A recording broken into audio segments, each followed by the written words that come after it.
नमस्कार, स्वागत है आपका टीवी 9 के इस ब्लॉकबस्टर पॉलिटिकल शो में। आप सभी का स्वागत है। आज मैं आप सभी को एक चैलेंज देता हूं कि आप इस वक्त देश की राजनीति से जुड़ा कोई भी विवाद, कोई भी मुद्दा, कोई भी सवाल सोच लीजिए और मैं गारंटी से कहता हूं कि घूम फिर कर उस सवाल का रिश्ता देश की एक पॉलिटिकल पार्टी से जरूर होगा। ऐसी पार्टी जिसका लोकसभा में सिर्फ एक सांसद है, एक पूर्ण राज्य और एक केंद्र शासित प्रदेश में सरकार है, लेकिन फिर भी सियासत की सुर्खियां अक्सर उन्हीं से शुरू होती हैं। वो पार्टी कौन है, हमारे आज के मेहमान कौन हैं, ये बताने से बेहतर है मैं उन्हें अपने स्टूडियो में ही बुला लूं, क्योंकि आज हमारे पास है जोरदार सवाल और उनके पास है जबरदस्त जवाब भी। तो उधर देखिए, स्वागत करिए तालियों के साथ। हमारे स्टूडियो में कौन आ रहा है?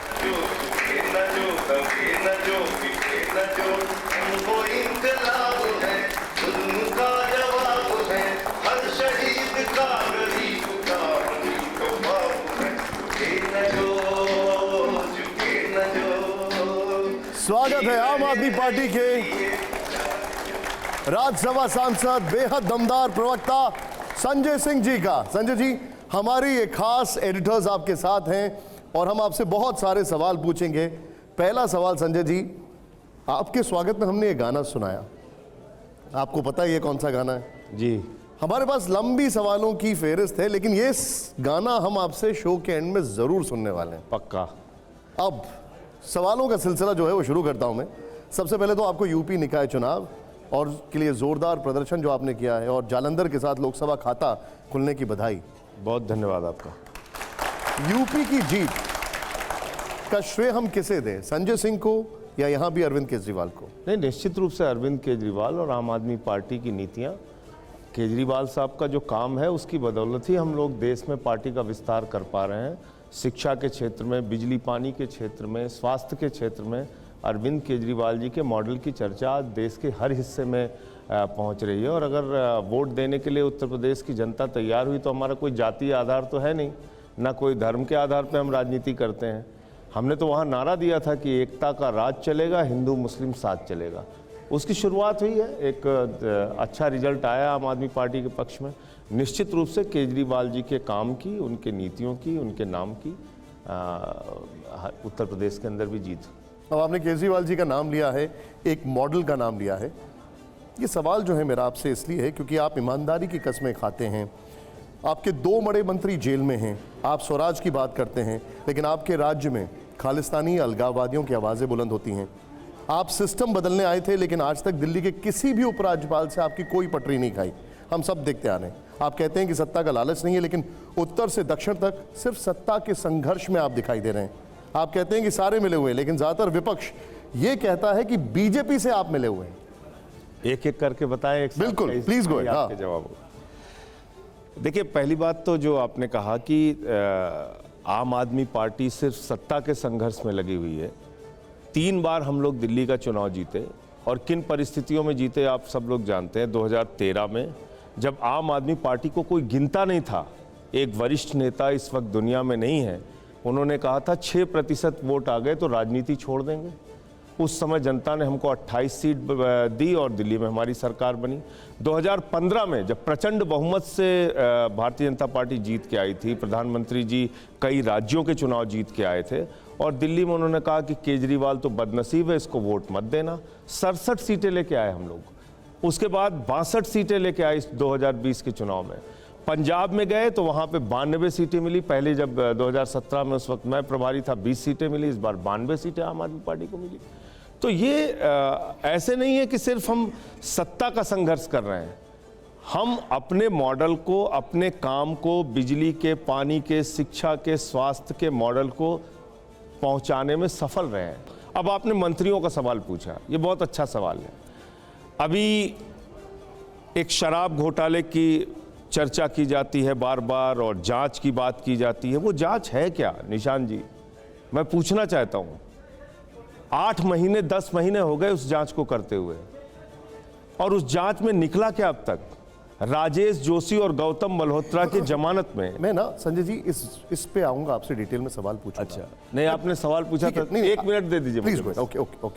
तो उस जांच में इन्होंने सबको गिरफ्तार कर करके जेल में डाला, सबसे बयान लिए, और ईडी और सीबीआई ने बहुत सारे लोगों से गन पॉइंट पे बयान लिए। एक व्यक्ति है चंदन रेड्डी, उसके दोनों कान के पर्दे फाड़ दिए, उसने हाई कोर्ट तेलंगाना में केस किया हुआ है। समीर महेंद्रू का नाम लेके केजरीवाल जी के ऊपर आरोप लगाया कि समीर महेंद्रू ने जाके कोर्ट में कहा साहब हमसे जबरदस्ती बयान लिया गया, रिट्रैक्शन उसने दाखिल किया।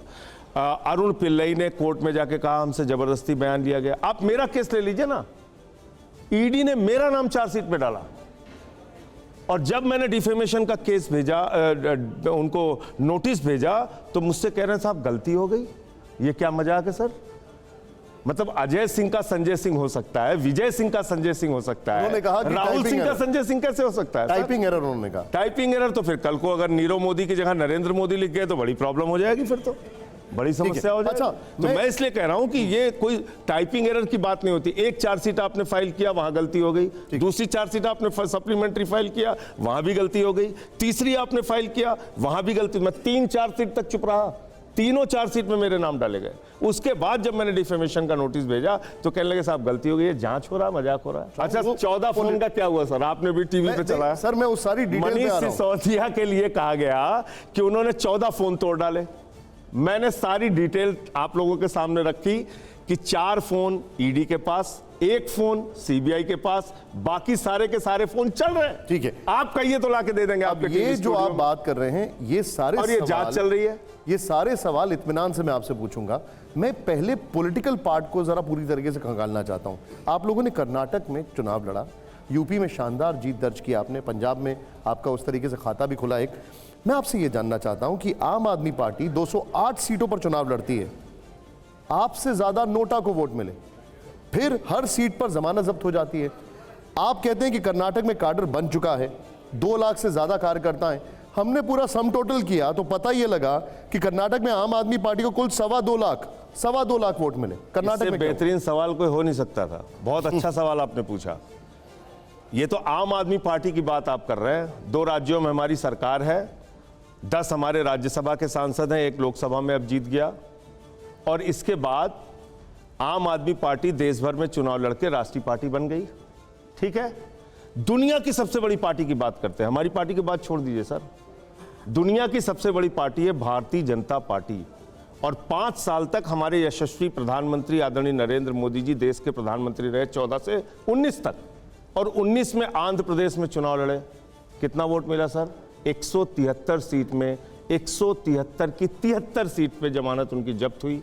0.84% उनका वोट शेयर था, और साथ ही साथ नोटा से कम वोट उनको भी मिले। उनसे किसी ने सवाल नहीं पूछा, मुझे शिकायत है इस बात की। मैंने आपसे जो उनसे सवाल, देश के यशस्वी प्रधानमंत्री ने 11 रैलियां आंध्र प्रदेश में की, 19 का चुनाव लड़ाया, 5 साल इतने लोकप्रिय नेता, और 0.84% वोट मिला। वो आएंगे तो ये निश्चित मानिए उनसे भी पूछूंगा। 173 सीट्स के ऊपर उनकी जमानत जब्त। आपका कर्नाटक में क्या हुआ? केरल सर, 32 साल से चुनाव लड़ रहे हैं केरल में, हर चुनाव में उनकी जमानत जब्त होती। आज तक सिर्फ 1 विधानसभा की सीट आई। हमसे इतनी शिकायत मत रखिए, आपकी ये शिकायत अगले चुनाव में दूर कर देंगे। लेकिन मैं आपसे कर्नाटका में जो हमारी कमी इस बार रह गई है, 5 साल और मेहनत करेंगे, रिजल्ट आएगा। संजय सिंह जो हैं वो कर्नाटक के नतीजों को कैसे देखते हैं? क्या संकेत मिल रहे हैं? कांग्रेस कहती है कि हम अकेले दम पर बीजेपी को हरा देंगे। देखिए, एक फिल्म आई थी दीवार, जिसमें अमिताभ बच्चन के हाथ पे किसी ने लिख दिया था मेरा बाप चोर है। कर्नाटक में गया प्रचार के लिए, और मैं आपको यकीन के साथ कह सकता हूं कि जिस जिले में हम लोग जाते थे प्रचार के लिए, हमारी पार्टी के लिए वोट नहीं दे रहे थे लोग। मैं चुनाव में होता है तो आदमी बोलता नहीं है, लेकिन ये हकीकत थी। हर आदमी एक ही बात कहता था, 40% कमीशन की सरकार, 40%।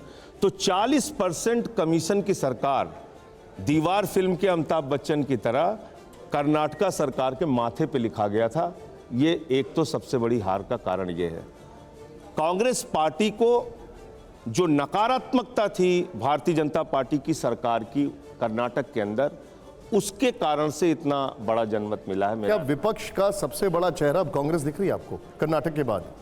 देखिए, ये अभी कुछ भी कहना बहुत जल्दबाजी होगी, इसमें समय लगेगा और समय के साथ चीज़ें स्पष्ट हो पाएंगी। अभी आप तुरंत विपक्ष का सबसे बड़ा चेहरा किसी को घोषित कर दें, वो मेरे ख्याल से ठीक आकलन नहीं होगा। हमने देखा है कि 2018 में 3 राज्यों में कांग्रेस पार्टी जीत के आई थी, छत्तीसगढ़, मध्य प्रदेश, राजस्थान, और 2019 में बुरी तरीके से हार गई उन्हीं राज्यों में। तो जब आप 2024 का इलेक्शन लड़ेंगे उस समय बिल्कुल कहानी अलग होगी और उसके लिए अलग से तैयारी करनी पड़ेगी। वो सफ़र इतना आसान नहीं है। चलिए, मैं 2024 की आपसे बात करूंगा। अभी आपने करप्शन का मुद्दा उठाया। सुप्रीम कोर्ट का फैसला दिल्ली सरकार के पक्ष में आया है, लेकिन हुआ यह कि फैसले के फौरन बाद ही सरकार ने उस अधिकारी को काम से बेदखल कर दिया जो शराब घोटाले के आरोपों की जांच कर रहा था। देखिए, ऐसा है, 8 साल में पहली बार हमको अधिकार मिला। 8 साल का लंबा संघर्ष और लड़ाई हुई, सुप्रीम कोर्ट में जाके हमें तब अब न्याय मिला। और कितने गतिरोध हमारे काम में लगाए गए। आप छोड़ दीजिए अरविंद केजरीवाल, भारतीय जनता पार्टी और आम आदमी पार्टी की बात, मोहल्ला क्लिनिक के जैसे काम में, घर घर राशन पहुंचाने जैसे काम में, बुजुर्गों की तीर्थ यात्रा जैसे काम में, ऐसे ऐसे कामों में रोक लगाई गई। अगर किसी दिन बैठ के पूरी फहरिस्त बनाऊंगा ना तो मोटी मोटी कई किताबें बन सकती है। 9 दिन तक दिल्ली का मुख्यमंत्री एलजी के ड्राइंग रूम में अपने मंत्रियों के साथ इसलिए बैठा रहा कि मोहल्ला क्लिनिक सैंक्शन कर दो। 5 दिन तक हमारे 3 मंत्री अनशन पे बैठे रहे।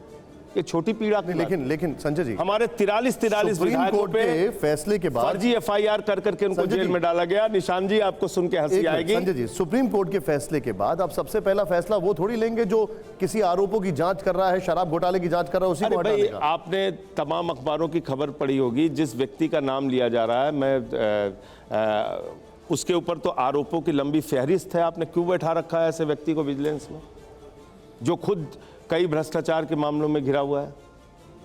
दूसरी बात, जब सर्विसेज हमारे पास आ गई, अगर हमको लोगों को स्थानांतरित करना है एक जगह से दूसरी जगह, एक आदमी जो लगातार अपनी मनमानी चल रहा है, एक ट्रांसफर किया, उस पर भी आप रोक लगाने को पहुंच गए, तो हम गए सुप्रीम तो कोर्ट। फिर आप अपनी पसंद के किसी अधिकारी से जांच कराएंगे तो फिर ट्रांसपेरेंसी कैसे बचेगी उसमें?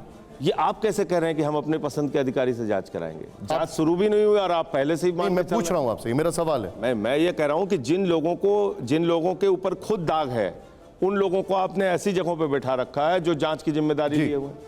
तो इसलिए हमारी, लेकिन फिर क्या हमारी सरकार, आप इसको जांच को एकदम सही तरीके से करवाएंगे? आपको शक क्यों हो रहा है? आप प्रतीक्षा कीजिए ना। सवाल पूछ रहा हूं बस। नहीं, मैं समझता हूं कि ये शक नहीं है, सवाल है, सिंपल सवाल है। नहीं, एकदम से हम जब सारे काम सही कर रहे हैं वो भी काम सही करेंगे।